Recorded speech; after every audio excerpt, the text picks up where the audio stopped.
start. And today we're happy to have Alexandre Minets from currently from the Max Planck Institute in Bonn. And the title is Cohomological Whole Algebras of Zero-Dimensional Sheaves and Surfaces. Sasha, please. Yeah. Thank you for the invitation. It's a great pleasure to give this talk.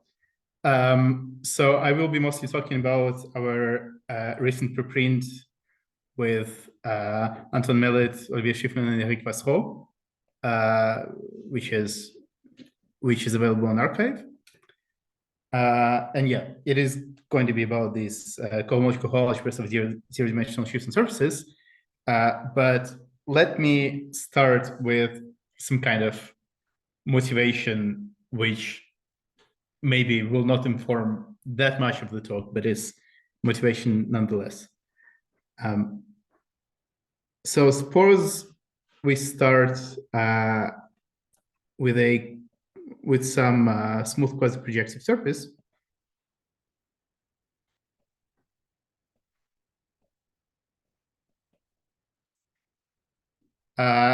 Then to this thing, we can, as people like to do, we can associate a Hilbert scheme of points on the surface. So this is a scheme which parameterizes ideals, sheaves of ideals side of S of co-length n.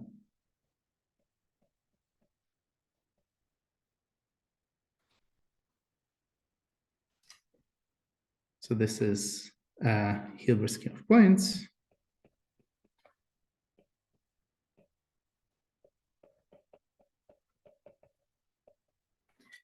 And it is known to be smooth due to Fogarty.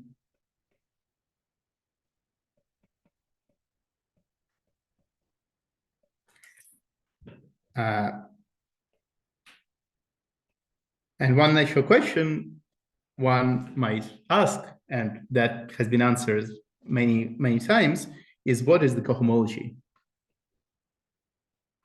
of this scheme?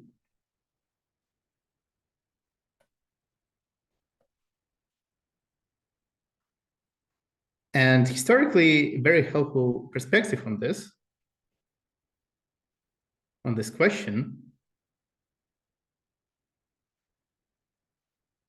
was to construct actions of various algebras on these cohomologies.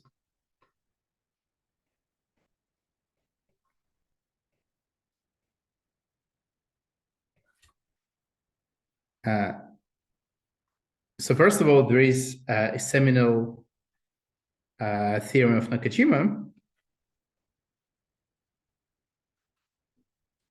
which I will formulate for as projective just for simplicity, but it's not needed. So let me consider the following Lie algebra, which is called Heisenberg algebra. It will have generators Qi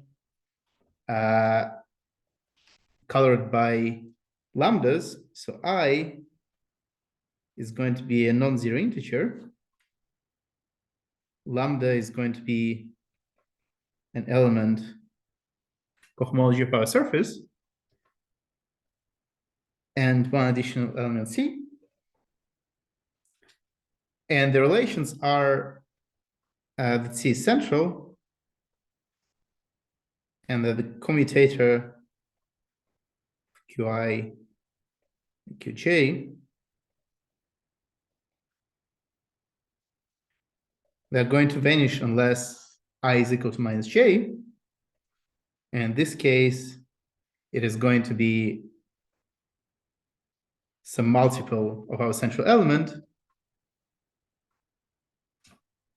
which is given by this formula. So this is Heisenberg Lie algebra.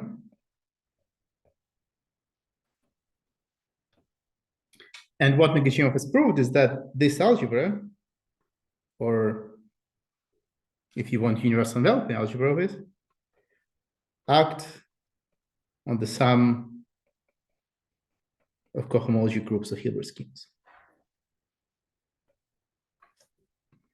via certain correspondences.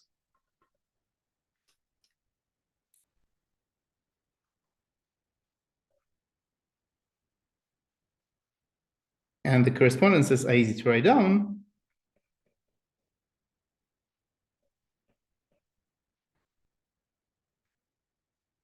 So basically, we just take flags of ideals such that the difference is supported at one point.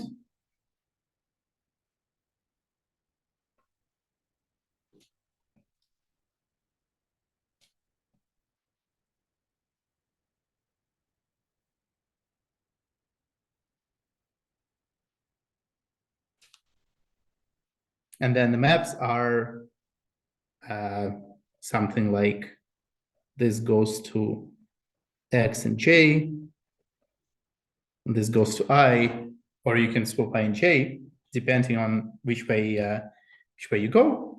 And so this defines the action of this Heisenberg algebra. And moreover, not just you have this action, but also this direct summary is actually a higher state module.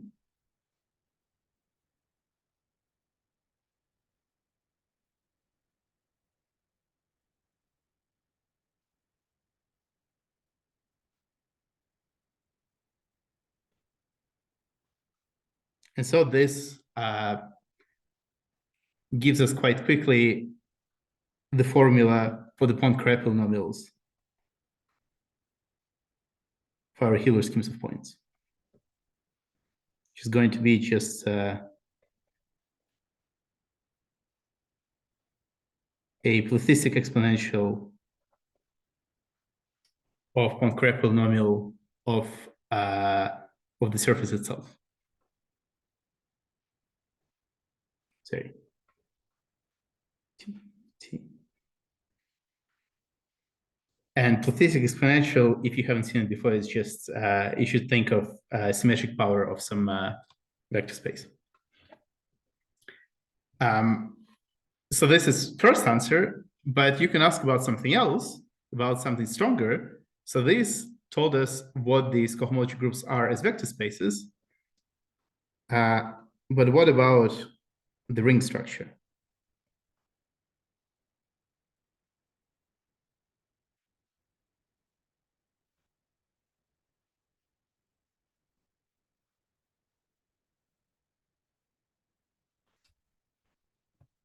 So this is slightly more subtle question. So in order to state some answer, let me restrict myself to the case when S is just a plane, so it's C2. And let me introduce the following limitations. So in this case, cohomology of S is just Q. So I will denote by D and 0 the separators Qn evaluated at 1.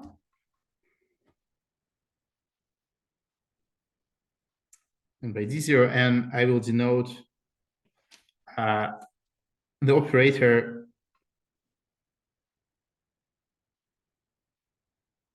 so the following operator, let me first write it down.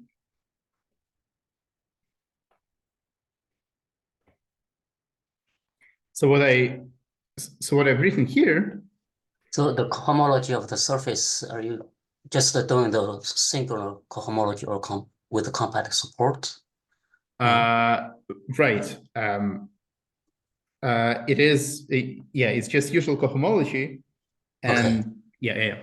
And with the rational coefficients. Yes.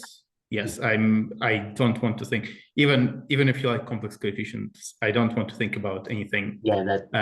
Integral for the time being. Mm-hmm. You don't want any torsions. Yeah. Right. Yeah, by the way, if you have any questions, keep them coming. So yeah, anyway, so we define, so first of all, we have this Nakajima operators, and then we have this operator of cupping with certain classes. So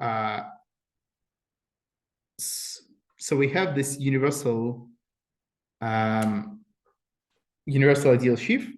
So we can take this quotient, and then this is going to be a sheaf on Hilbert scheme times S. Taking global sections, this becomes a coherent sheaf on Hilbert scheme. And then we can take Chern classes. And here I normalize by saying it's like bits of Chern character and not just Chern classes. So yeah, so we have operators cupping with these guys. And so then Lehn, in another famous work, showed the following. So first of all, you have a certain algebra. Let me call it W greater or equal.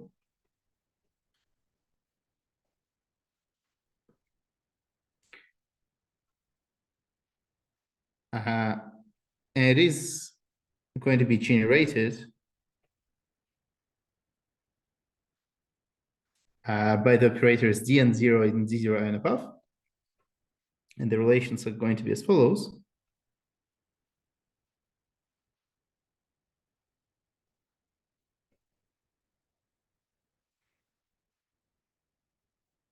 So Lehn showed that this algebra, this bigger algebra, actually acts on the cohomology of Hilbert schemes.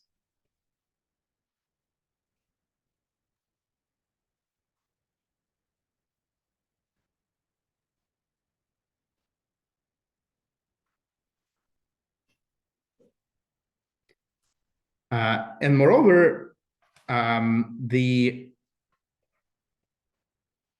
for each n,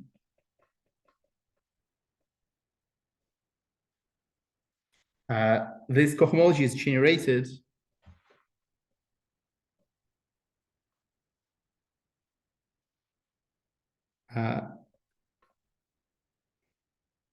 by the separators d0 n's as a module over itself.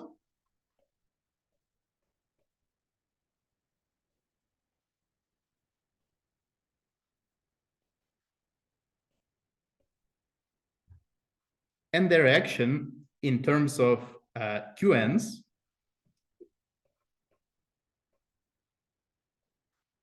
can be described as follows. So now here we use Nakajima's theorem that this cohomology. So can you, excuse me, can you explain as module over itself? Sorry. Let me say this thing one line later. Let me erase for the second module over itself. So it is generated as a ring. So a ring with what? With cohomology product? With cup product, yes. Yeah, okay. With a cup product, I guess. Right. Yeah. And now I need to describe this product. And I will describe it, or rather Lehn describes it in the following way. So first of all, note that we know the basis for the cohomology of Hilbert scheme, which is just going to be products of these operators Qn with sum of these Qn's equal to number of points, some indices of Qn's equal to number of points. And so he says that now it is enough to show how each d0n acts in terms of these Qn's, and it will act by certain differential operators.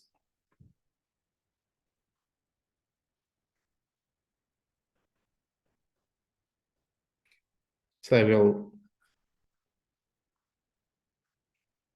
write a certain formula.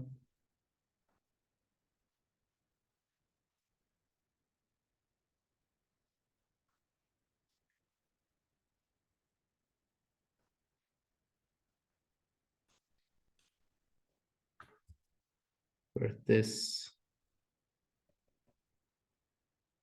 Just partial derivatives with respect to Q multiplied by M.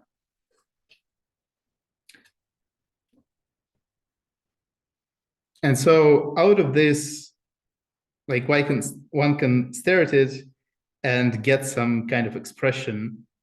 So first of all, this completely determines the product in the cohomology.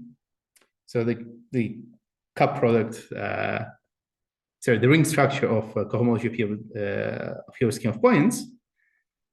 And moreover, later, So sorry, Hilbert scheme for fixed n is generated by where you take the direct sum. I'm confused. oh yeah, sorry. So here it is. Maybe let me write d0. First of all, let me switch notation a little bit. It's d0 case, I suppose. Yeah, so this is better. Yeah. Okay. Maybe not k. Sorry. Well, anyway, any other letters? Yeah, big N, let's say. This is easier to fix. Yes, and then yes, I fix only one small n. Mm-hmm. Okay. Yeah.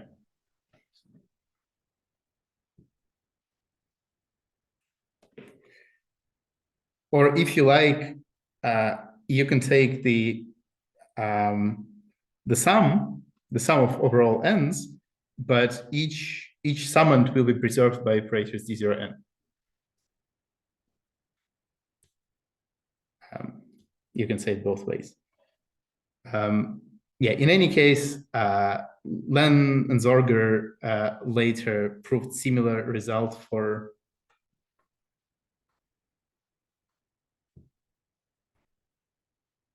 surfaces with trivial canonical line bundle.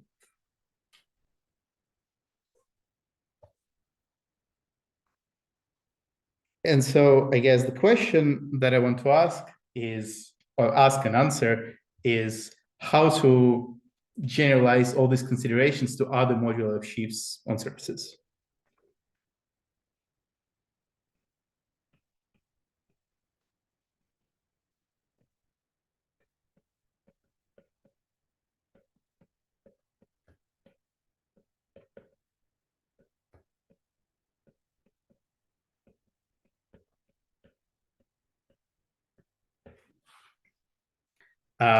I have to say, like from the get-go, that I will not talk about cup product ever again in my talk. But sort of the reason I give this motivation is that I believe that one can eventually say something about it with their own methods. Right. So now with motivation out of the way, let me introduce the main characters of my talk, which is cohomological whole algebras. So roughly, the idea is that it is some kind of generalization of Nakajima operators.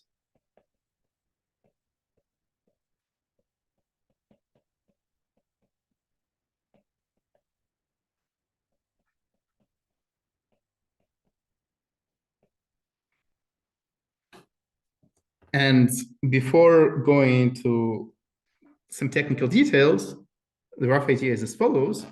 So suppose we start, we pick some kind of abelian category. Let's say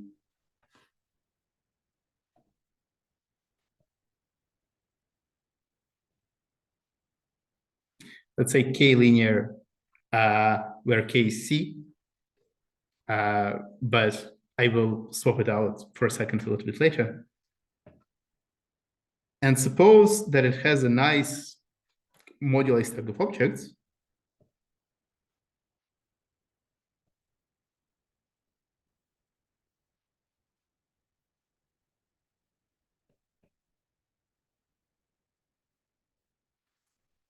So I will denote it by M. And further, let me also consider moduli stack of short exact sequences.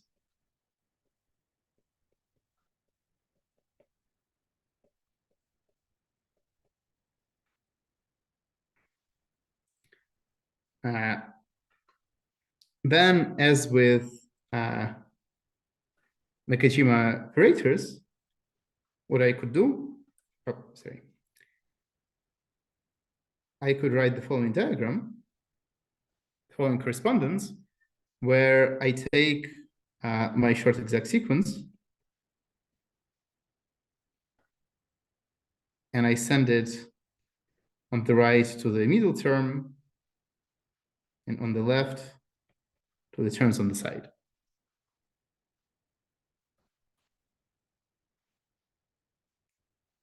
And now I would like to say the following. So what is the whole algebra? The idea of whole algebra is that if we apply some kind of invariant A here,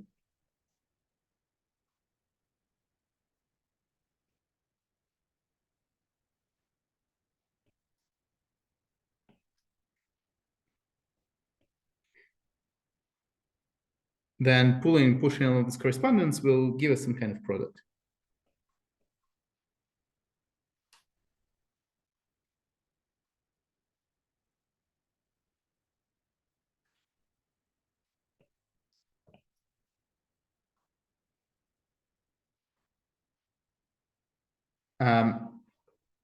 So the stupidest thing one can do is just take this A to be functions on FQ points, for example.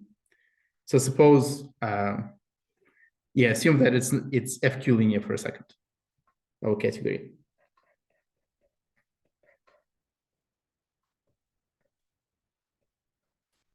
And then if one does this, then one obtains something which is called Ringel whole algebras. And this construction kind of works for a big class of abelian categories. Basically, one needs that all the x are finite, even just homes and first x are finite dimensional, and maybe that the rest of x vanish at some point, like for some big n. But we want to consider some more interesting variants, namely something cohomological.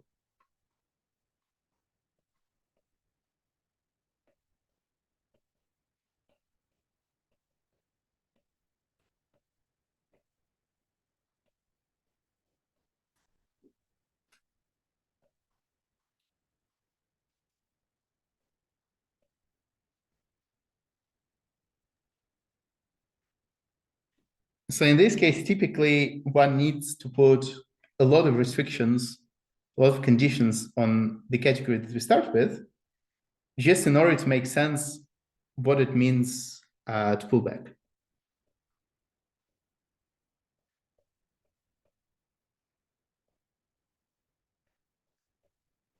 Somehow pushing along P is usually not complicated, but pulling along Q is hard. And most general setting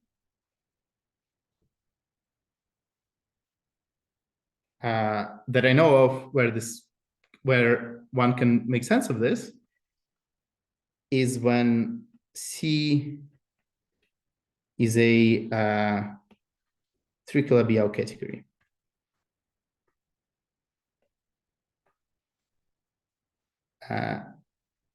So by which I mean also not arbitrary, but well, it depends what do you call tricolor category. Yeah, I basically like what I call by tricolor category is two sets of examples, and I will come back to that. But yeah, it's not. I mean, all the categories that I ever consider are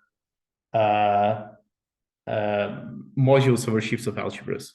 So it's either representations of algebras or modules over or some coherent sheaves.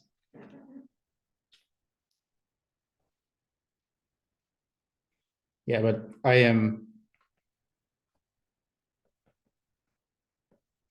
being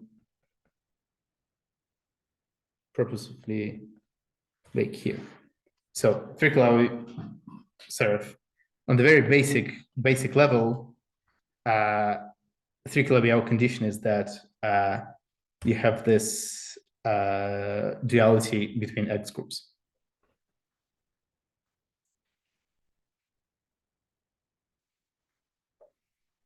And so now let me try to, somehow when people talk about COHAs, they usually mean a lot of things at the same time. So let me just sort of explain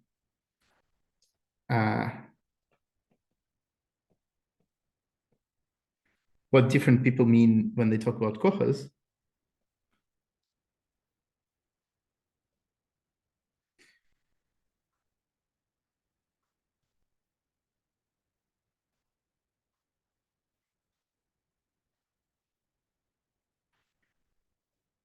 So I will kind of group them by homological dimension of the category that I consider. So I want it to be either 1 or 2 or 3. So it means that I either allow X go up to X1 or X2 or X3.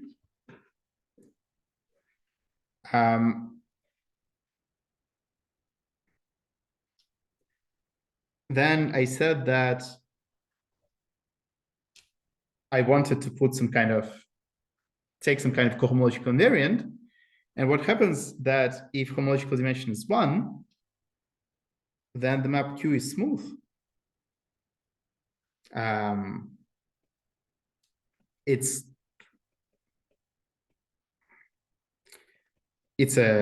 not just smooth, it's a vector bundle.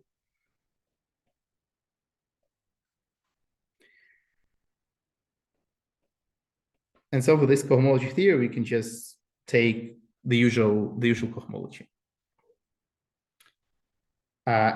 In the two-dimensional setting, Q is not going to be a vector bundle anymore, but it's going to be what is called quasi-smooth. So if you like, it is sort of derived vector bundle where you have a little bit of abstraction in the next degree, but not more than this.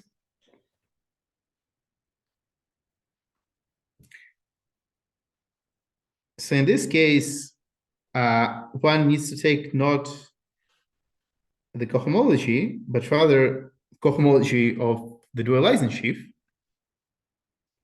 which is otherwise known as Borel-Moore homology.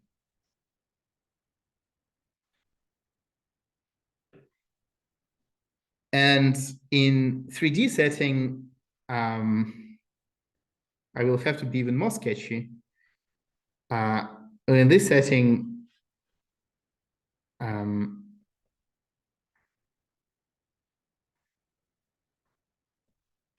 if we started with three-clave category, then this model of objects will be -1 shifted symplectic. Once again, nice enough three-clave category.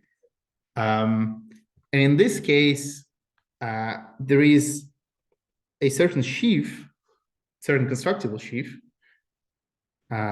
on this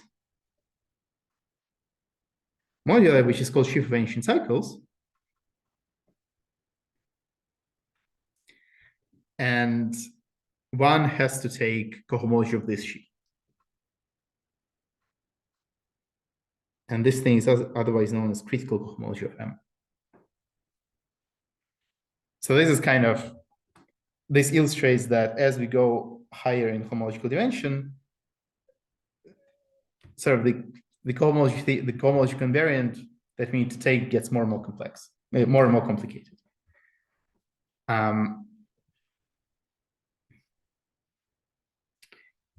Now, what I mean here, local and global, I will consider two sets of examples.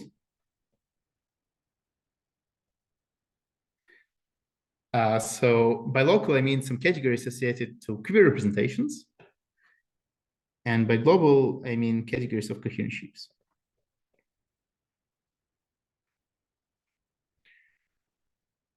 So in the local setting,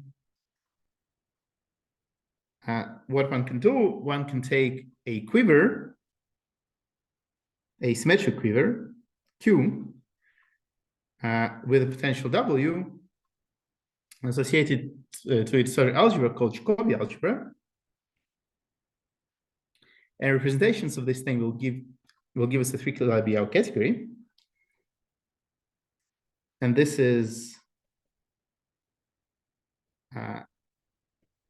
as far as I remember, it is the context that was originally studied where cohomological algebras were introduced by conjecture in late zeros, early tens. And they kind of used these guys just to study wall crossing formulas. Sort of at the same time, maybe a couple of years later, similar construction was considered in the 2D world by Schiffmann and Vasserot, and later by Yeping, Yang, and Fang Zhao, where they considered representations of reprojective algebra of a quiver. And the cohomological whole algebra that falls out of this looks kind of like Yangian of the algebra associated to the quiver that we started with. And then even easier, on the 1D level, one can consider literally just representations of our quiver with no relations, with nothing. And I mean, it was, once again, this was considered in the original paper of conjecture Lieberman, but sort of to quote a paper that I like, these algebras, they are related to categorification of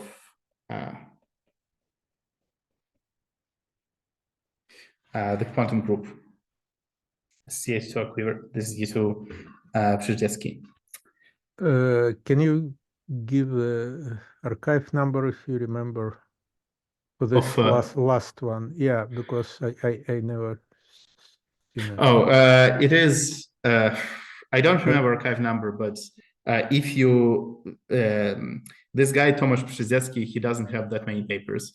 So if you look at it, there is one paper which is called something like Quiver, Schur, and cohomological whole algebras, something like this. And it's it's basically saying that, you know, these COHAs and Quiver Schur algebras, they're given like literally the same formulas. Yeah, the only problem is to type without mistakes his last name. Yes.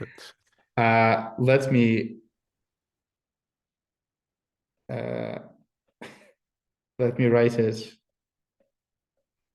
in big letters.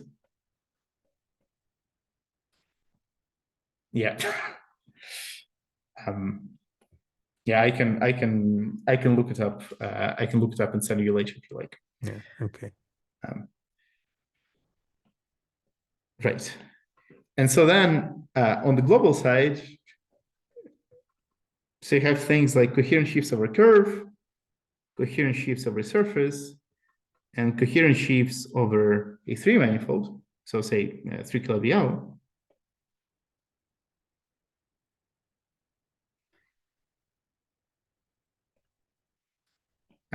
So these guys, like in 1D setting, they were not studied that much, as far as I'm aware, even though yeah, there's something interesting about these guys. For coherent sheaves on the surface, these algebras, like to give one reference, they were introduced by Vasserot. And then sort of in the global 3D setting, well, the problem is sort of a little bit subtle. So if you look at this definition of what kind of cohomology you need to take, you have this sheaf. And it is defined locally over your space, and it is known to glue.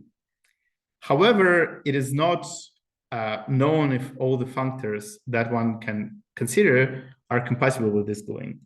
So, sort of strictly speaking, in this context, cohomological algebra is not yet fully defined. And as far as I know, the most general result in this direction is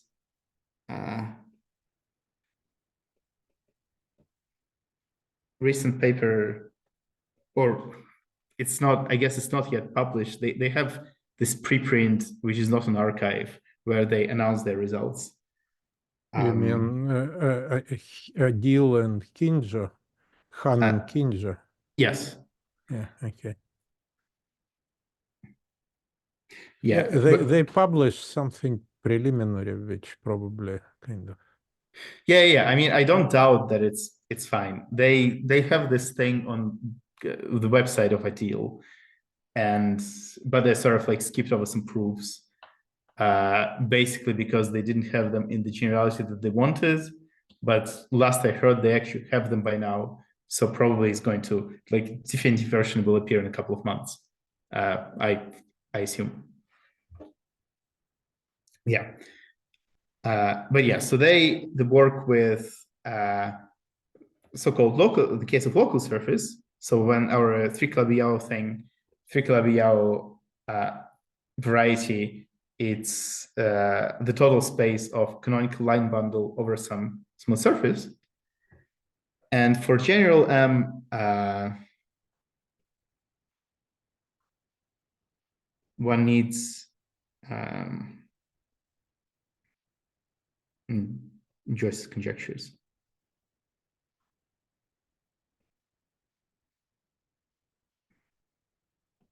And so, yeah, so today I will concentrate on this box. That's what I'm going to talk about.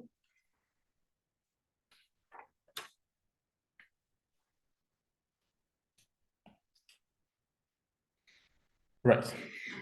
So let me get to it. I will not just talk about this box, I will talk about something even simpler. Because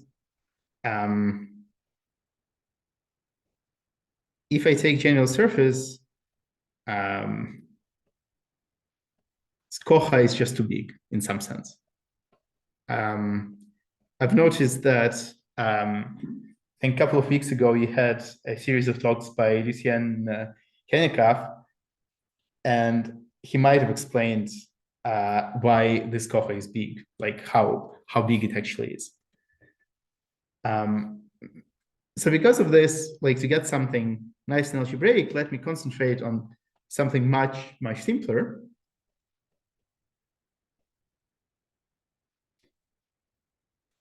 So let me just consider the moduli of coherent sheaves of finite length.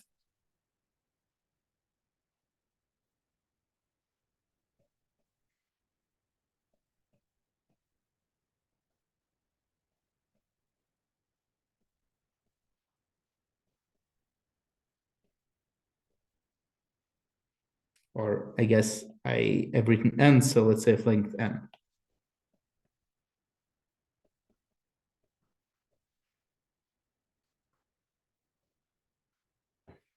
So what does this look like?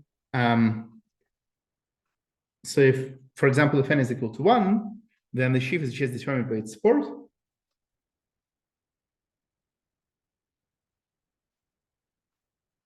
So this is S times BGM, because all sheaves have automorphisms by scaling.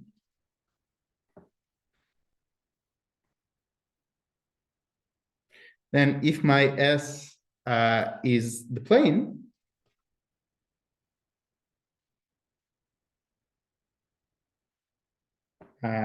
then one can write the stack as a quotient. It's quotient stack, so it's just going to be pairs of commuting matrices.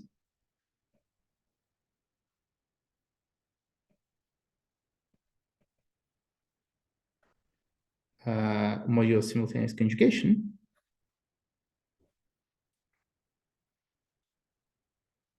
And in general, I cannot write you a nice atlas. I mean, I guess I could, but what I can say is that you always have the support map from this stack to and symmetric power of my curve, of my surface. It just remembers the support of this sheaf with multiplicities.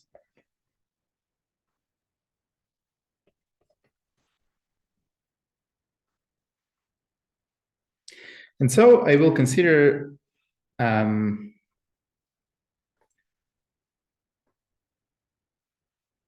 as I said before, we are in 2D situation, so we need to take Borel homology. So the sum of these things is called COHA of zero-dimensional sheaves on S.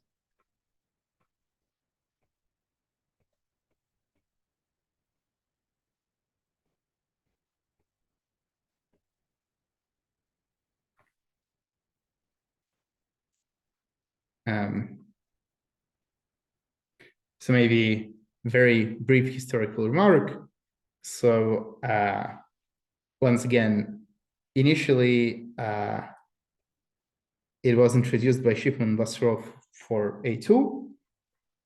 Then I guess I did something for the case of tangent bundled to a curve.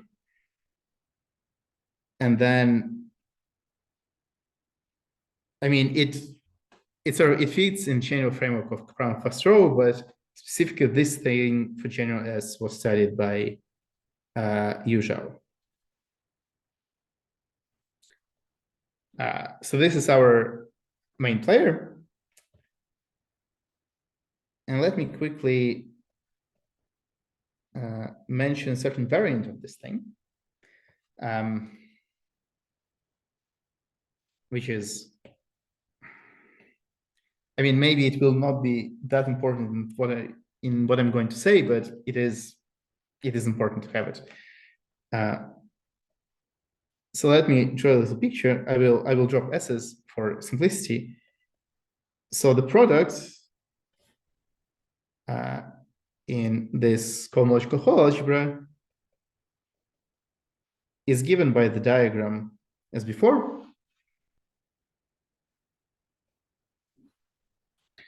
And note that we have the support maps.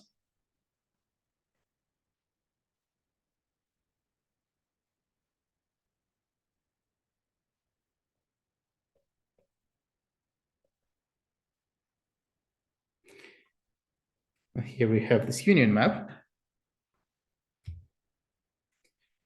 And this diagram commutes.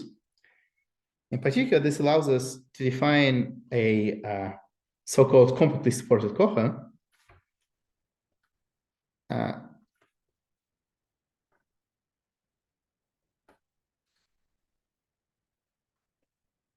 It is going to be this weird thing. Let me first write it, and then I'll say 1-2 words. So typically, I just take so Borel-Moore homology is just global sections of the dualizing sheaf, which is denoted by D. And here, what I did, I didn't push it all the way to a point. I pushed it here, and then I'm doing cohomology in compact support. So I do star push forward here, and then sheaf push forward to a point. And one can check that this is also an algebra. Like this thing has structure of algebra, which is the exact same thing. And the reason one needs to consider this variant is, as in Nakajima story. In Nakajima story, I said it sort of informally just for projective surfaces. But if a surface is not projective, then one needs to take raising operators labeled by cohomology of the surface and lowering operators by completely support cohomology of the surface. And this is kind of this thing.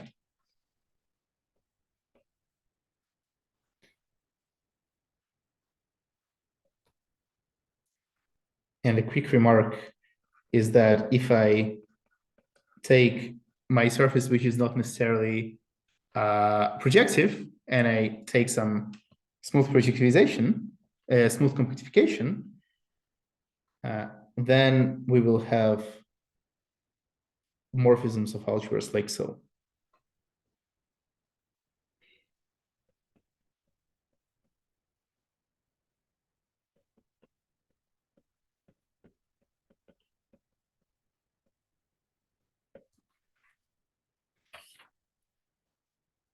And they are, in general, neither injective nor injective.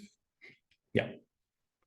And kind of functorial properties, like how it behaves with respect to the resolution of singularities. First of all, I don't consider, so my surface is always smooth. So I'm not sure. Yeah, but symmetric power of S, sim NS, if I understand it correctly, it's not smooth. Or what? It depends that's right. what, yeah. Mm-hmm. Yeah, that's right. But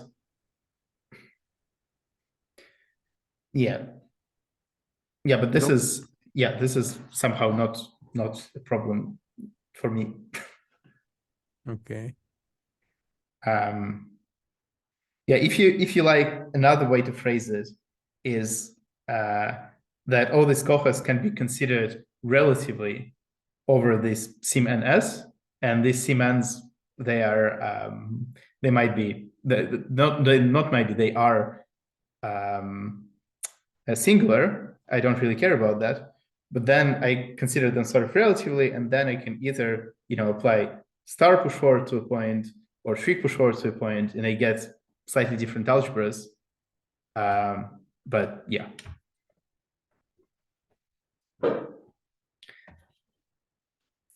Anyhow. So what do these algebras have to do with the setup from the beginning?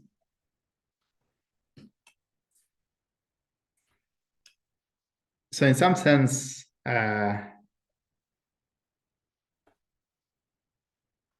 this COHA of zero-dimensional Schiffmann S is some kind of universal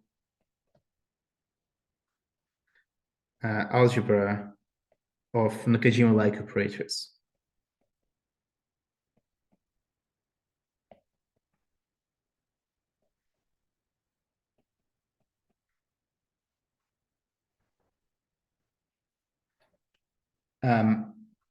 So let me make it a little bit more precise with the following definition. So let me consider, for a reason that I will explain a little bit later, coherent sheaves with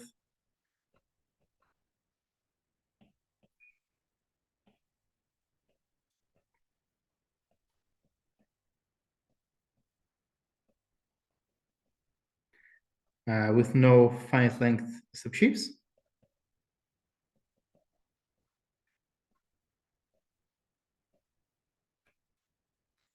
And let me consider some locally closed guy inside here.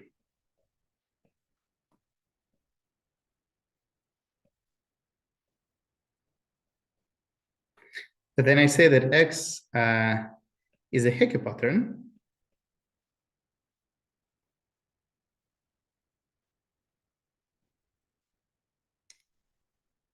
If I have a short exact sequence where G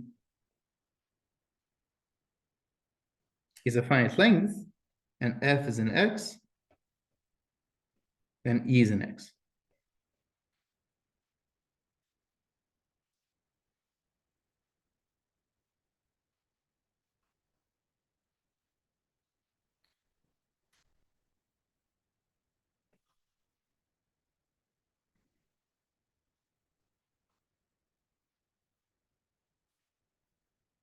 Just a couple of examples would be either Hilbert schemes of points on S, so a collection of all the Hilbert schemes of points. It's one example of Hecke pattern. Another example is moduli of Gieseker stable or semi-stable sheaves.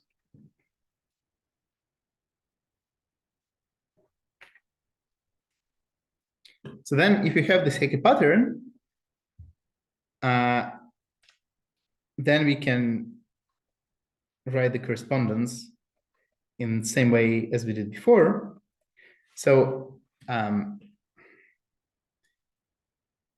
maybe let me say that for simplicity,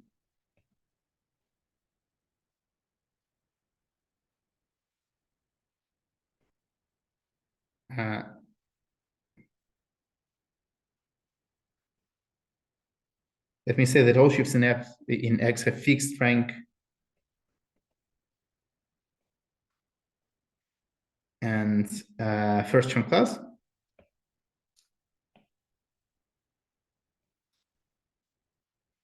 And then I write X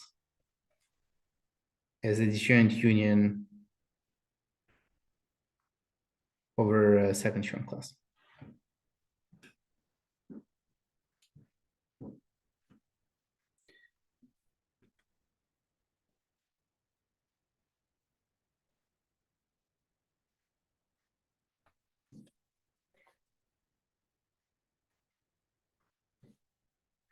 So in this case, I can write down the usual correspondence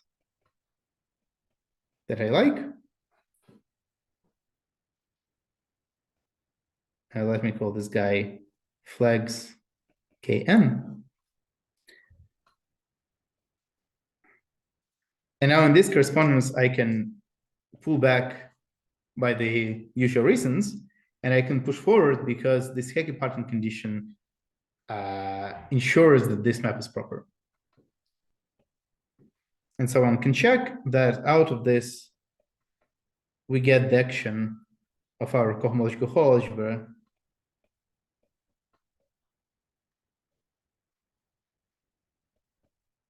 on the sum of Borel-Moore homologies for this X case.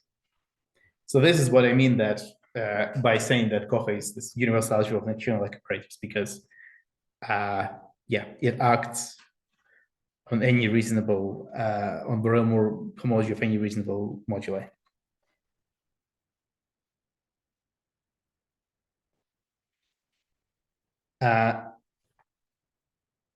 And to continue with the remark from the previous page, so this sort of works as written when S is proper.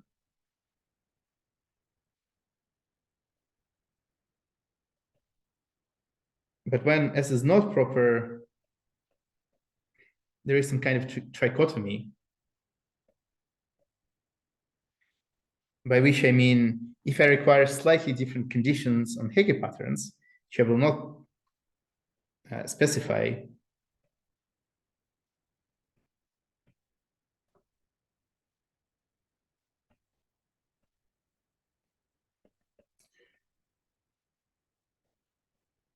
then we get action either of CoHA itself or convexly supported CoHA or COHA of some complexification.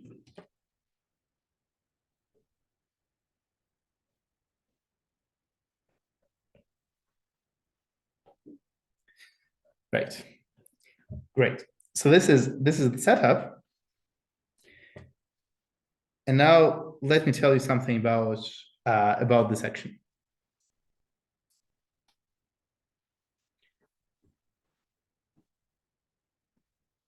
So as with the Hilbert scheme of points, since X parameterizes sheaves on the surface,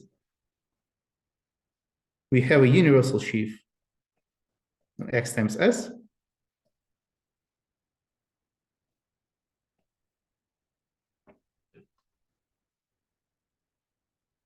So in particular, I can write down a bunch of classes in cohomology or Borel-Moore homology of my X.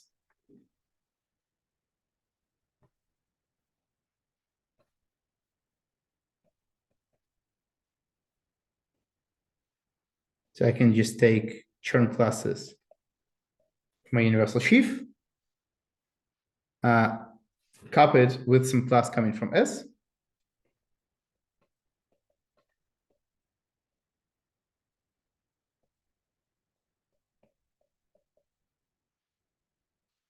And then integrate it over S. And this gives me a class in cohomology of X. And then I can cap it with the fundamental class and then get something in Borel-Moore homology. And one can do it for various combinations of Chern classes. So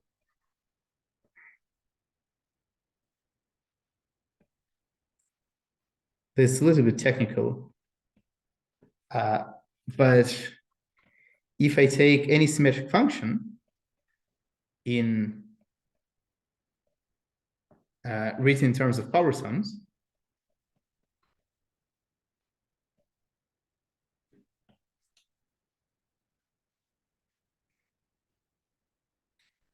then I can define similar class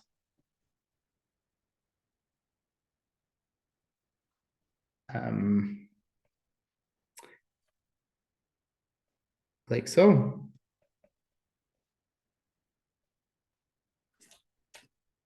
And the presence of factorials is sort of stupid. It's just the usual yoga of Chern characters is that Chern classes, so power sums in Chern roots, they correspond to Chern character bits multiplied by k factorial, and then elementary symmetric functions correspond to Chern classes. And then complete symmetric functions, they correspond to Segre classes.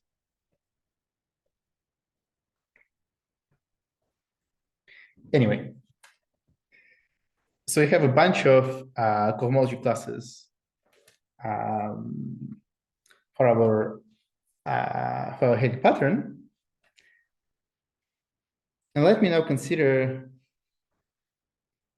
these correspondences as before, but just for length 1. So what does it mean? It means just we consider these flags of sheaves which differ by something of length 1. But sort of if you think about it, what does it mean to differ by something of length 1? It roughly means you pick a point and you pick a hyperplane in the fiber at this point. So picking such subsheaf is roughly the same as picking a point and the hyperplane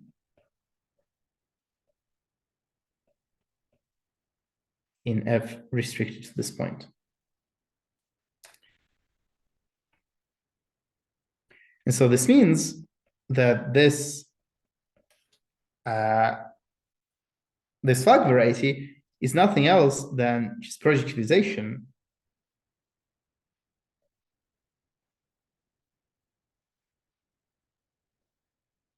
of my universal sheaf. So this is kind of wishy-washy because I can only say, oh, it's a fiber at a point if I had a vector bundle and I have some random sheaves. It kind of doesn't make sense, but it does make sense if we interpret everything in the derived sense.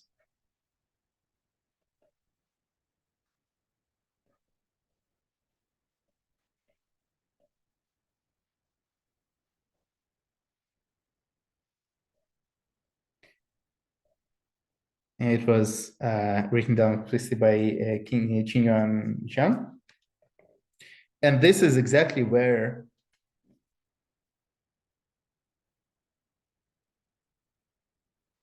one needs this weird condition that X is not any old locally closed in CoHS, but rather in this, like the elements do not have finite length subsheaves. This is exactly the point where this is needed. But in any case, because of this sort of explicit description of this space of flags, this correspondence, I can actually compute precisely where this correspondence sends, for example, fundamental class.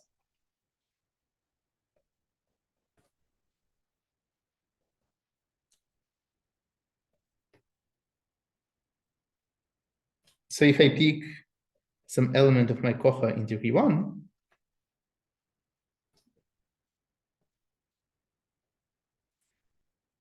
then this description implies that if I act by this element on the fundamental class of xk,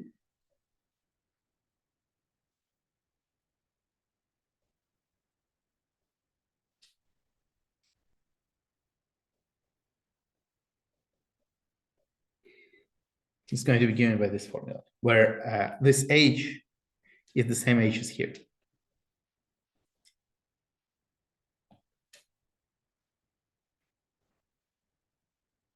And moreover, sort of by tautological reasons, one can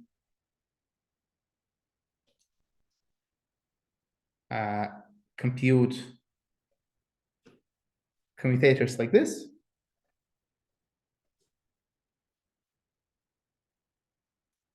And just these two computations allow us to get a hold of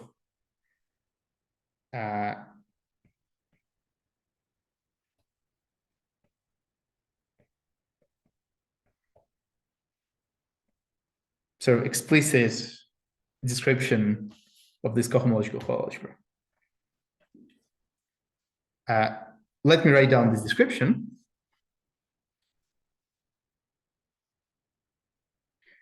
So let me introduce a little bit of notation. So let me consider the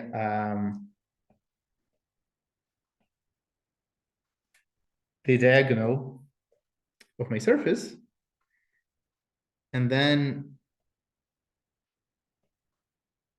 Chern class of the tangent bundle, first Chern class and second Segre class.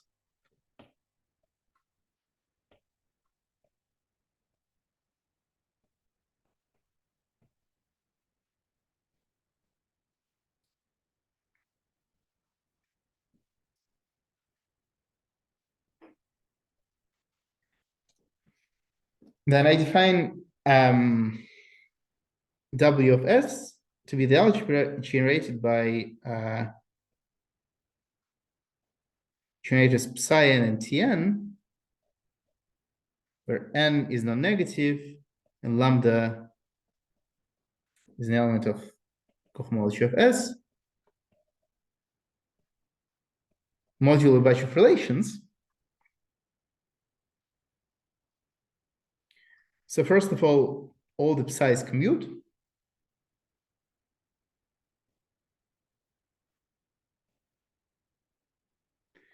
Then if I commute psi and t, I get t.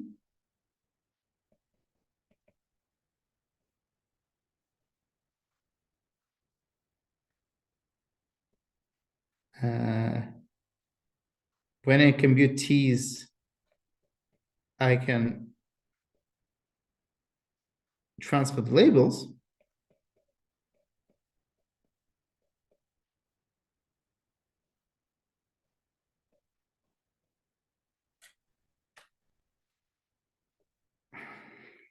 And then two slightly terrible relations, which are quadratic and cubic relations on t's, which I will take a good minute to write out.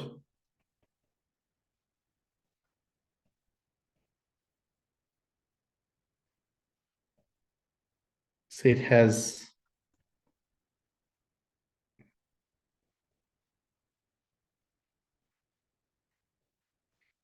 seven terms.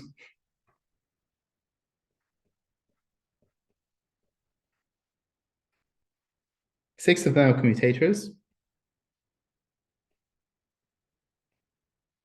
And one of them coming to is an anti-commutator.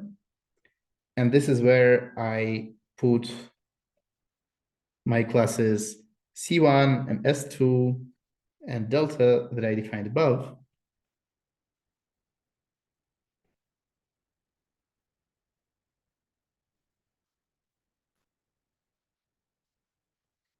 So here, as promised, I put anti-commutator.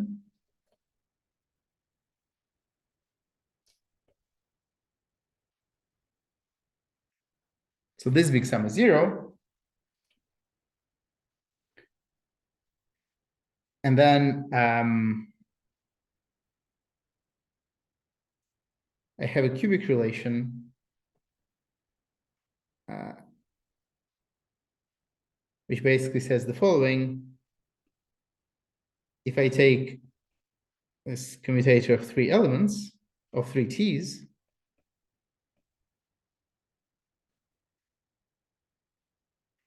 and then I sum up all the 6 permutations of n1s, n2s, and n3s, which permutes together with lambdas, then I get 0.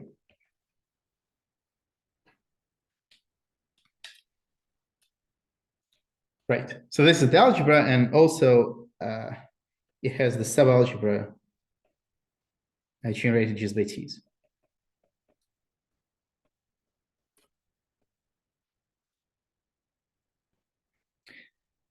And well, the theorem is that this is precisely the COHA.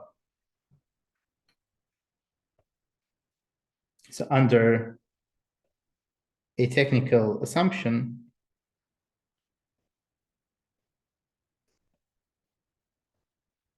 which is we assume that S has pure cohomology, and I fully expect that one can get rid of this assumption, but it is here for now.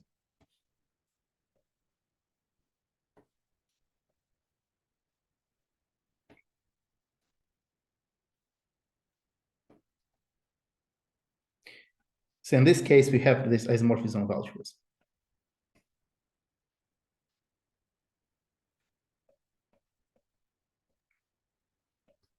So what's on the left? Lambda product with what? U to the power n. What is Right. U?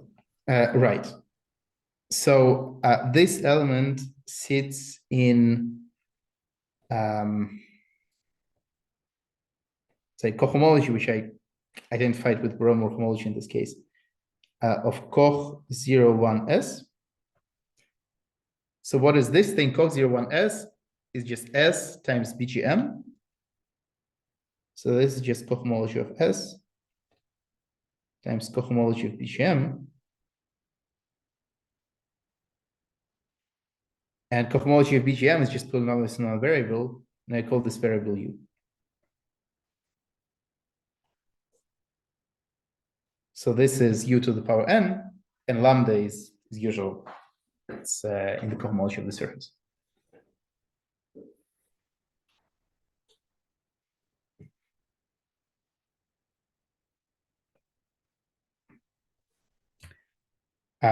By the way, this theorem, for example, implies that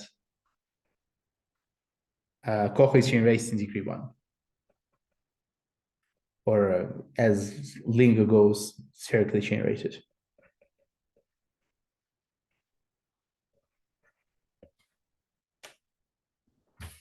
And we also have compactly supported version of this theorem. It is, I decided not to state it because it's a little bit subtle. Yeah, this is actually not quite an easy theorem once one has all the pieces that one needs to have, but it was surprisingly annoying to actually write down. But sort of before showing you a sketch proof of theorem, let me list you a couple of properties of this algebra. So first of all, note that all the relations in this algebra, except for this relation, are relations of commutators. So the Lie algebras relations. And this is the only one which is not expressed in terms of commutators. And this one depends on C1 delta. So then a very easy property is that if C1 delta is 0, for example, if our surface happens to be Calabi-Yau, to Calabi-Yau,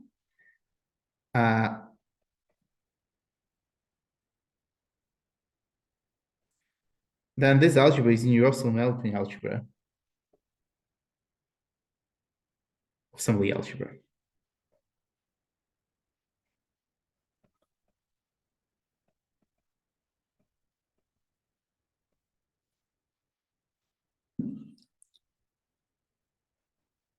If moreover I kill S2 as well, so for instance, if my surface is open,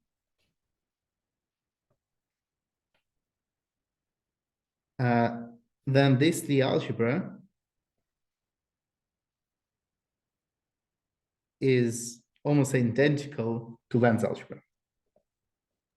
By the way, this Lie algebra, is it the same Lie algebra which we saw in Enekar talk? Not quite. It is the one that you saw is so this is affinization of that algebra. So this is a thing I think that Ben Davison is writing up with Tusky Kincho, but yeah, it's been a while. I don't know when it's coming out. But the point is that, so usually you have this BPS Lie algebra, which, so usually COHA, like size-wise, it's like universal enveloping algebra of BPS plus polynomials in one variable. And it turns out that if you start with the two Calabi-Yau thing, then this whole G brackets U, like all of it has structure of Lie algebra. And so this is that Lie algebra. Yeah. So the difference is some kind of affinization. Okay. And yeah, I get like this is, if you like, maybe a remark that this affirms work in progress of Davison Kincho in this this very, very particular case.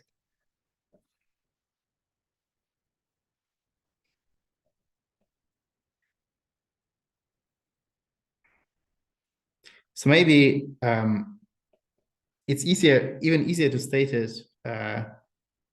in this case when S2 vanishes. So where like what I'm writing now, it is literally the same algebra that Lehn has considered, but with additional labels.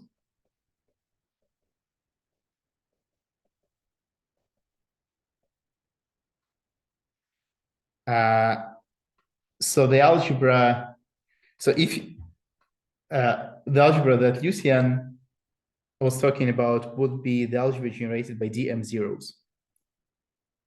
So not all the DMNs, but just DM zeros. That's his algebra.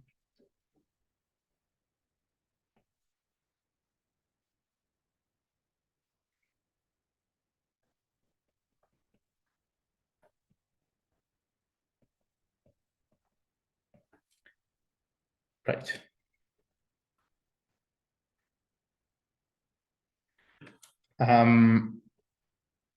So now the simple property is that this algebra is bigraded.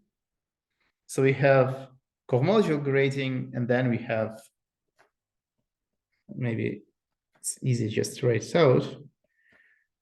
So in one grading, we put T's in degree 0 and T's in degree 1.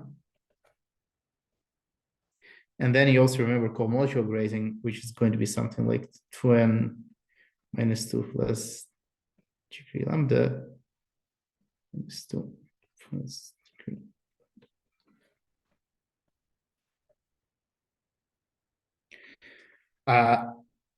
Because of the first property, I wrote out what this Lie algebra, like what this algebra is. When S2 or C-bar then don't vanish, the size of the algebra will still remain the same. And so because of this, we actually know the graded dimension.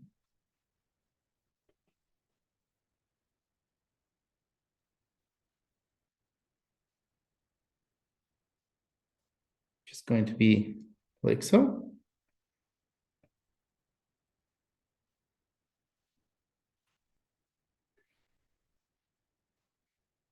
So as mentioned before, if you just take dm zeros, this thing, it will be a commutative subalgebra. And this will give you a positive half of, if you like, you can call it positive half of Heisenberg.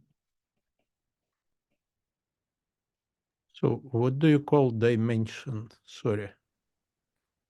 Right. So by dimension, I mean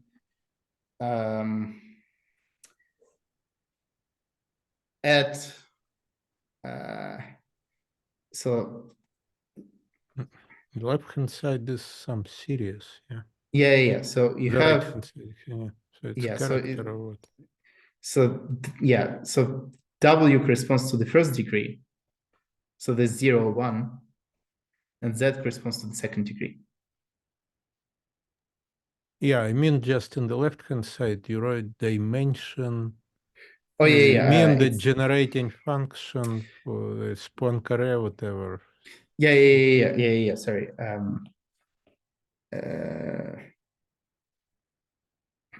Yeah, I guess let me write it.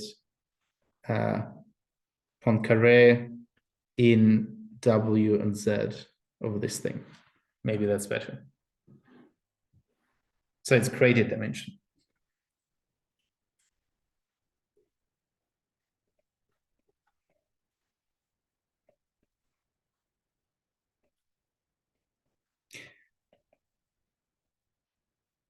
Right.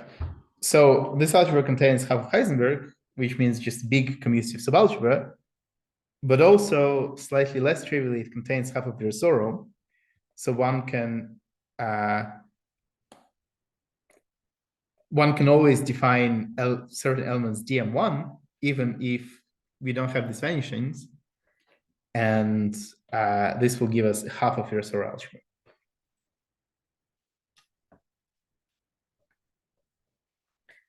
And finally,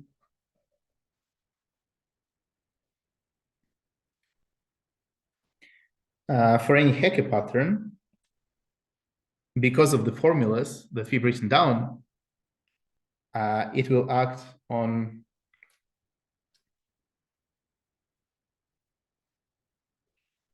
the subspace of realm homology generated by tautological classes.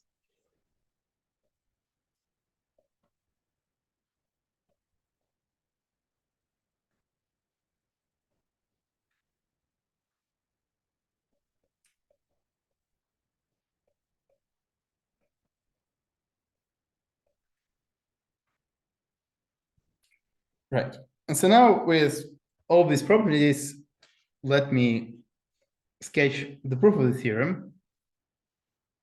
And the proof is actually quite easy, as I said. So main theorem is that W plus is isomorphic to CoHA. So somewhat distressingly, a priori, we don't have any map like so. I mean, personally, I don't know how to verify all the relations.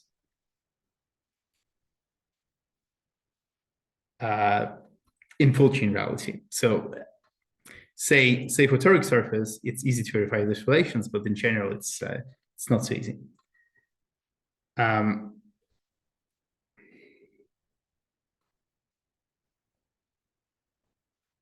However, if you get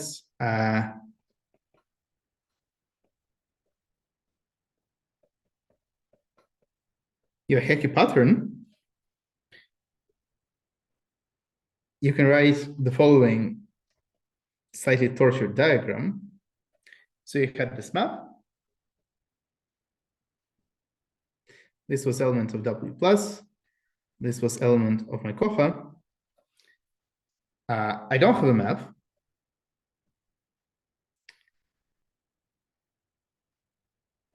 So this prime thing is just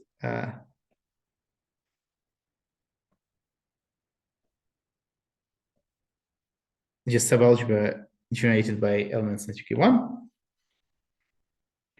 And now this thing acts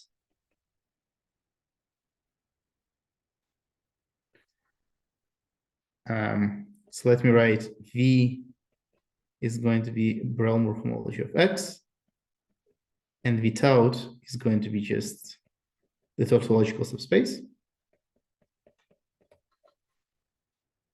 So this thing acts on tautological subspace, and this thing acts on the whole thing. And so I can sort of make a full loop, and so this diagram commutes. But we would like to have a map like this. So what we do here, we compare the images of these two algebras inside the endomorphisms of our representation instead. And so if V is tautologically generated, then the bottom row collapses, which is good.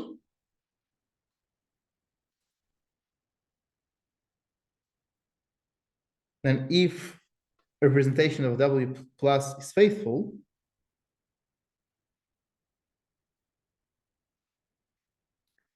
then all this stuff will actually get an actual map that we want. And then it just remains to compare the created dimension of the two things. So if you have these 2 points, then can conclude.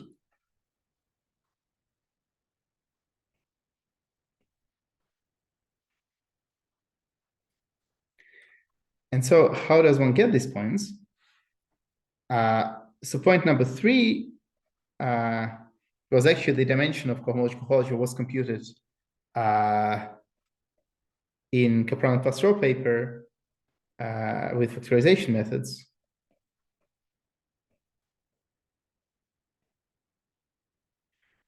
Or also in Davis and Hennikar Meya via their BPS methods.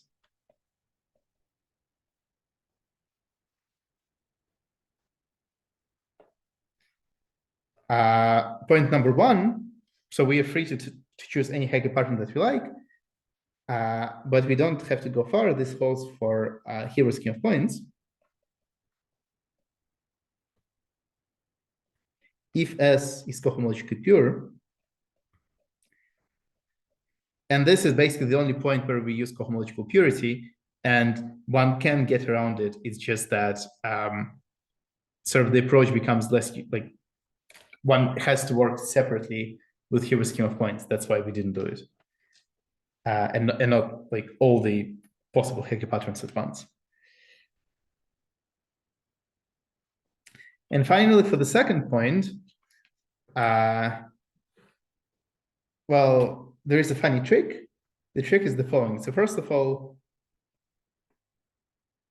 we have this positive half of Heisenberg, which sits inside W plus.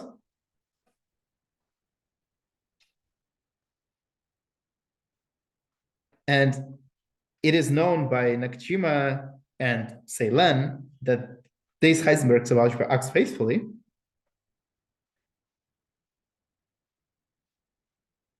On Hilbert scheme of points. And then there is a sort of nice algebraic lemma, which is that if we have any two-sided ideal in our W plus,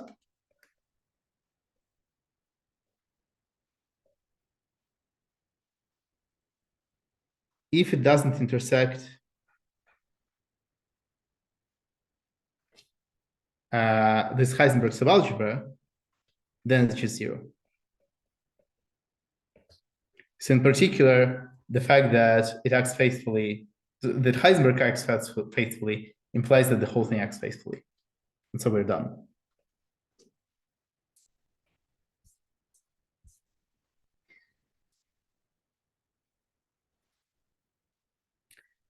And so a nice corollary of this proof is that now we know that W algebra and CoHA are the exactly same thing. And a priori, we only knew that W algebra acts on this tautological subspace. But now, because of this theorem, we know that it actually acts on the whole thing.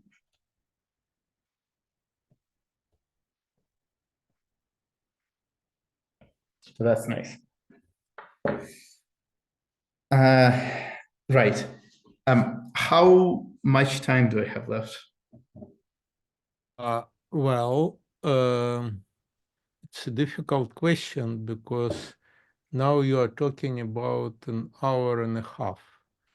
Yes.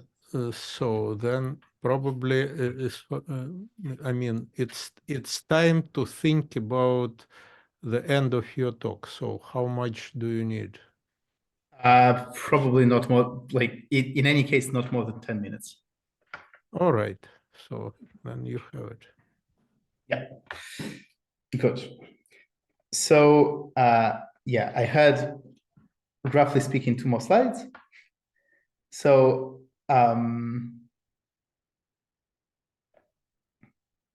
so maybe let me very quickly tell you about doubling this algebra. So first of all, it is a well-known problem with cohomological whole algebras.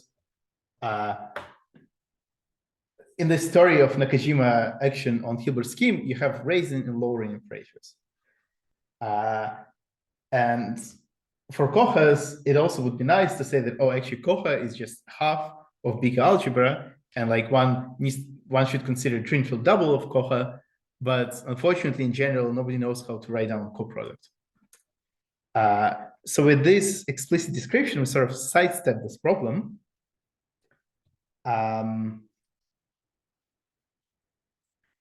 By saying that we can actually write down explicitly what the double is.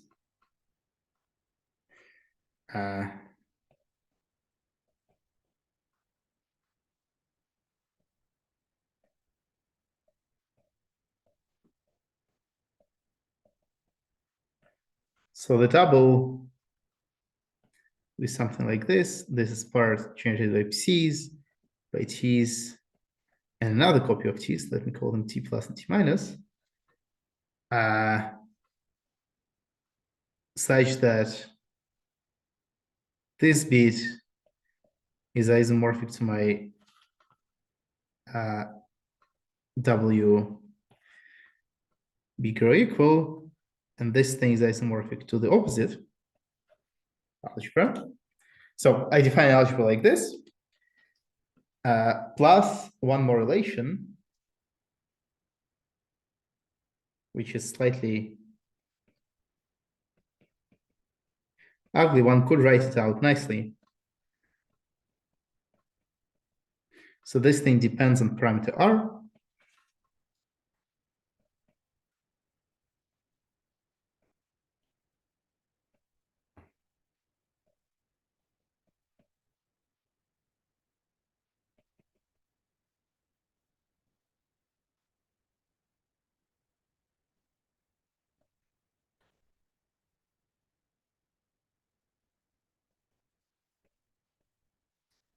So this is the relation.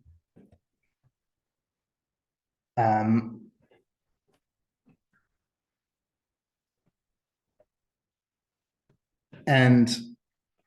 theorem is that for something called two-sided Hecke patterns,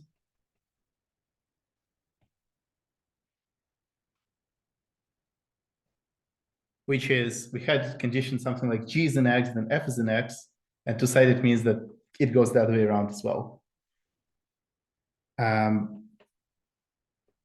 We show that there is an action of this algebra, of this double algebra,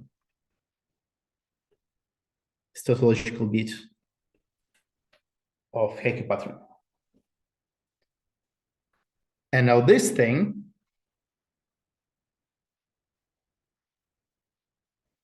contains actual Heisenberg and actual Vasserot.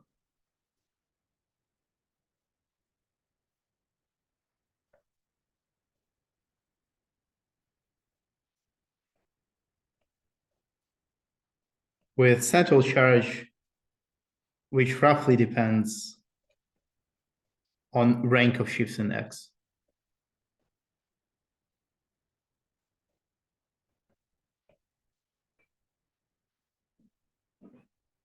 And one can write down sort of presentation, some kind of folk-like presentation.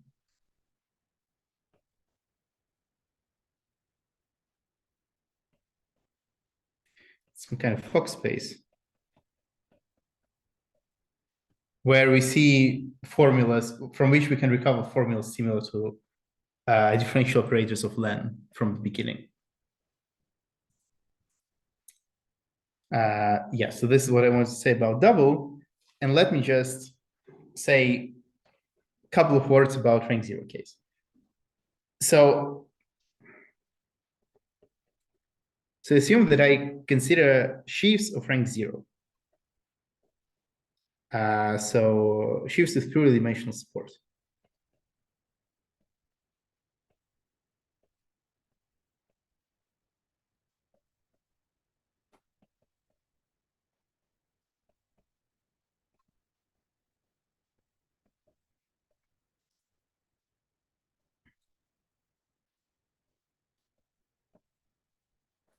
So there are plenty of examples.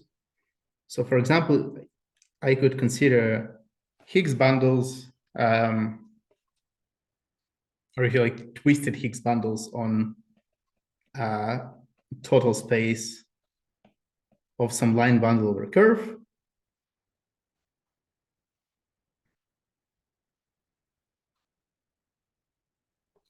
I could consider Mukai moduli space, which is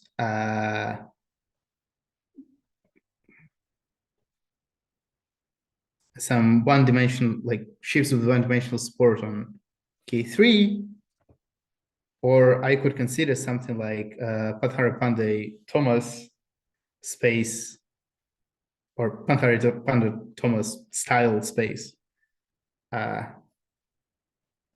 which is just one-dimensional sheaves on C2. Just say supported on y is equal to 0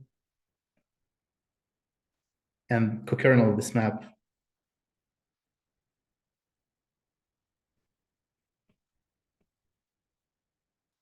It's finite length. So this is for S equal to A2.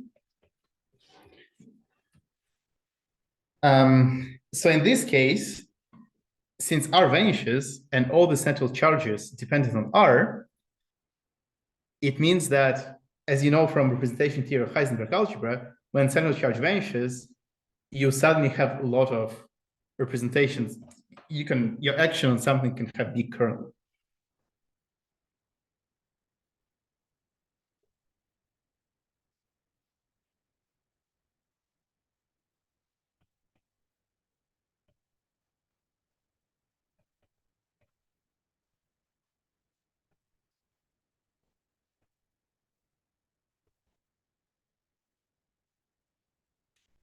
And indeed, this is exactly what happens. So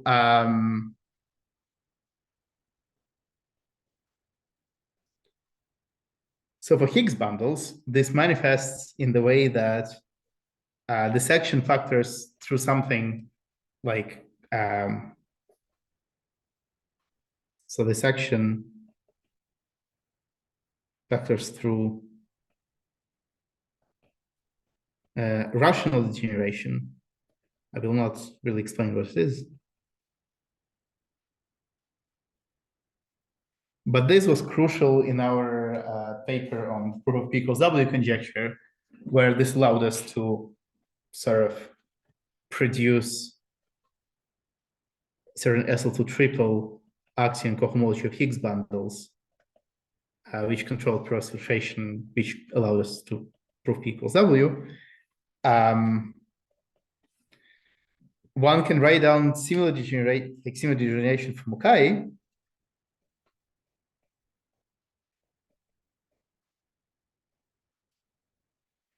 And proof, and hopefully this is work in progress, proof is similar a P equals C type conjecture. But also, this is kind of a more general phenomenon.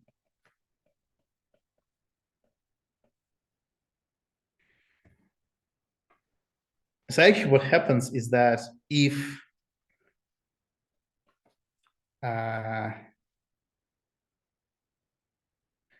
all of my sheaves are supported on some curve,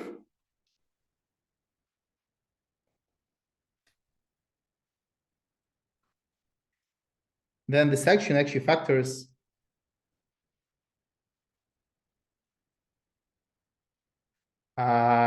through a spherical trigonometric Daha.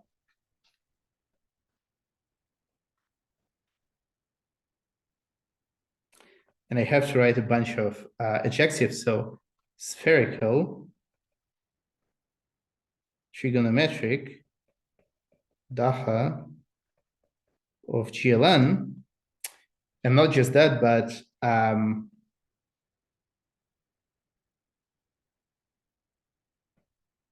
so Costello-Groznovsky's version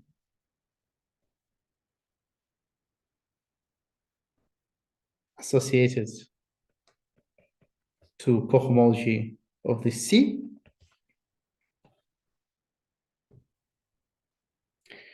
This is a lot of words, but for example, it would imply that for PT spaces, it's actual spherical Daha.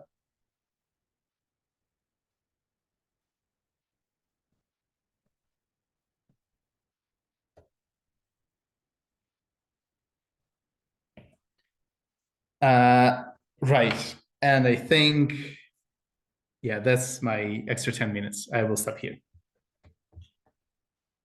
Okay, thank you very much.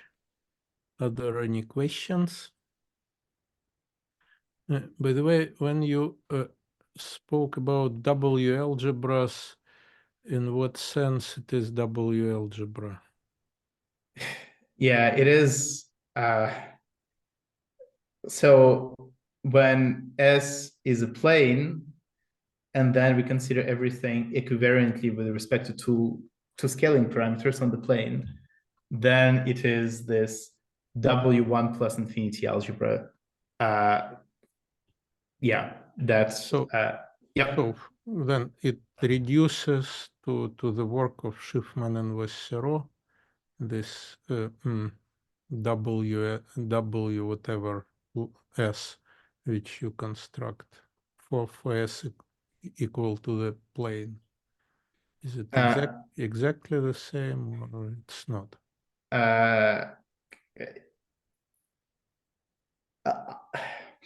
Up to a small automorphism. I mean, kind of, it is the same algebra. Like formulas are a little bit different, but there is this whole story in Schiffmann and Vasserot where they have a bunch of parameters, but they only ever use two parameters. And like you have to play with these parameters to like match everything up. But yeah, it's the same thing. And another question is, I don't know, probably Ben should answer it, but you can kind of consider not the total space of the line bundle, but you can consider the total space of the canonical bundle on S. So you have 3D story, and if this W comes from the dimensional reduction of some 3D COHA. Yes. Yeah. It is right. So it is exactly. So if you like, in this case, you can write down 3D CoHA, which is what Adil Khan and Tusky Kinch did. So it's going to be, say, CoHA of also finite length sheaves on this total space, this 3-manifold. And so critical CoHA of this thing, or 3D CoHA of this thing, by dimension, like, if you like, this computes it. So just by dimensional reduction, our thing computes what that CoHA is. Okay, great. And by the way, before I forget, can you send me your notes kind of as a separate file we attach it to the video? Yeah, sure.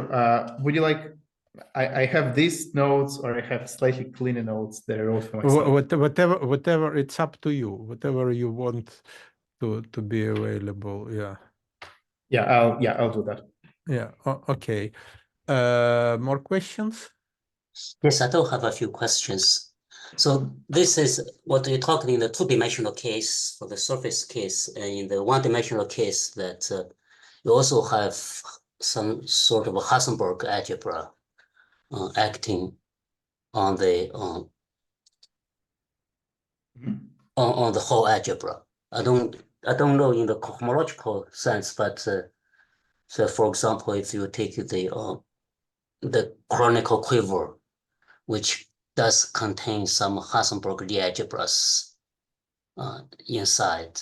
So is there any kind of a reason that you defined this Heisenberg S? This is much larger Heisenberg algebra than the in the one-dimensional case. How to compare that? And also, so you have a Vasserot corresponding to the surface, right? Mm-hmm. So probably that's not an easy question to answer quickly. Yeah, I mean, somehow relation between like 2D and 1D is kind of mysterious to me still. There is some kind of, in some sense, 1D is some kind of degeneration of 2D. But like the COHAs that you get in one dimension, they're much, much smaller. So like just the size is much smaller. So for example, you will not have this like infinite dimensional Heisenberg inside. Somehow, like I said, that these COHAs are generated in degree 1. And in 1D, the COHAs will also be generated in degree 1, but also you said degree 1 in the degree 1 cohomology at every component. Sorry, no, I mean degree 1, like length 1, just like by cohomology classes which correspond to length 1 modifications, length 1 sheaves. Okay. That's what I mean by degree 1. And so like some 2D, kind of a spherical inside of the spherical subalgebra.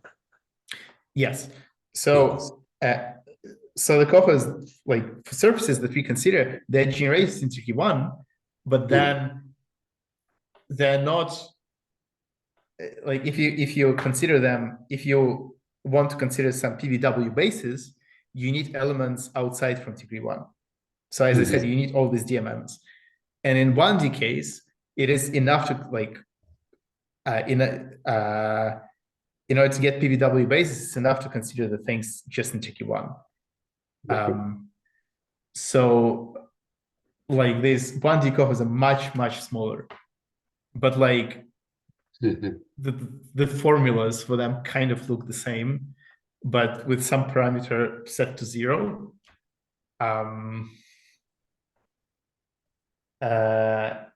Yeah, but like Unfortunately, I don't have any sort of nice motto like how they're related. Yeah, while you're talking about this, because I'm more familiar with the one-dimensional case. Higher dimension seems to be a stranger to me. But also at the same time thinking how to make the connection. So instead of looking at all the shifts, but if I take a divisor, for example, in the surface, and then look at something in the middle, so all the shifts on the surface, but supported on that specific divisor, which is one-dimensional, and so that could go back restricting. And have you ever considered try anything like this? Yeah, I mean, this is somehow is not that hard. It's just like for example, in the case, when all these parameters vanish, where I can like talk specifically about my algebra, this would amount, like what I would get is literally the same thing, but now like all of my lambdas will have to be divisible by the class of this curve. Like lambdas have to be inside C times cohomology of S, like inside the ideal. So it's just a subalgebra, and it's going to be like much more commutative in a sense. By which I mean,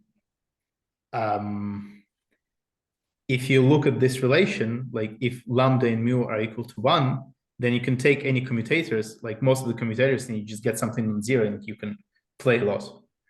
That's right. If you had something supported on the curve, then you take triple commutator, and like you have your curve like multiplied 3 times, it's 0, just because you work on the surface. So somehow it's going to be much more commutative algebra, or like more nilsson algebra. Here the Hassenberg is Hassenberg D algebra, right? Or you say Hassenberg, that's the infinite dimensional D algebra. And what I'm thinking is just that given the one-dimensional abelian D algebra, you go through this affinization. That this is what I would see in the one-dimensional, especially in the projective line on the P1. So that's where the infinite dimensional Hassenberg D algebra, and half of that will be sitting inside of the whole algebra. And the spherical part is much smaller, very small. So in this case here you have two indices m and n for the operators. So I try to get is that they do the affinization having two algebraically having two different just two variable around polynomial rings, or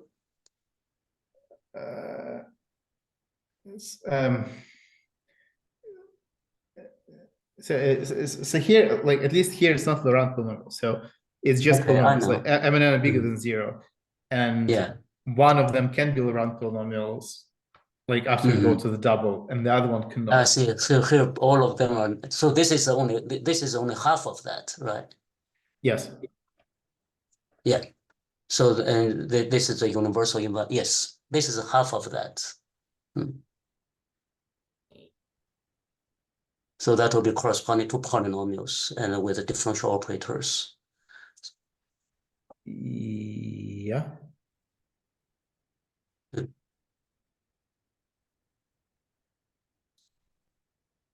Okay, I probably will look at your paper more carefully to see how and this algebraically. It looks that the cohomology ring really you could just play the game, pick any Q algebra, graded Q algebra, so that this lambdas have a degree assigned, you could artificially define the algebras like this. Oh yeah, for sure. Yeah, totally. I mean, like. Also, you also need a pairing. The pairing is needed here. Like not necessarily pairing. It's rather like pairing between, cohomology and completely supported cohomology, if you like. Like you need the whole package. You need not just algebra. You need a Frobenius algebra, and you need these elements. So you need Frobenius means delta. You need C1, C2. Like basically, you could say that you could put any algebra there, but if you look into details, you need more restrictions. And like, I don't know of much more examples than just like cohomology of surfaces that satisfy all these restrictions. I mean, maybe relative surface would be fine. Like, like family of surfaces over a base. Like this would be all right. But more than this, I'm not quite sure. Okay. Okay, so that's a type of a question. What kind of a grid algebra is the cohomology ring of the surface? Okay, thank you very much. I appreciate your talk. That's very interesting. All right. If there are no more questions, so Sash, thank you for your talk. And this is it for today.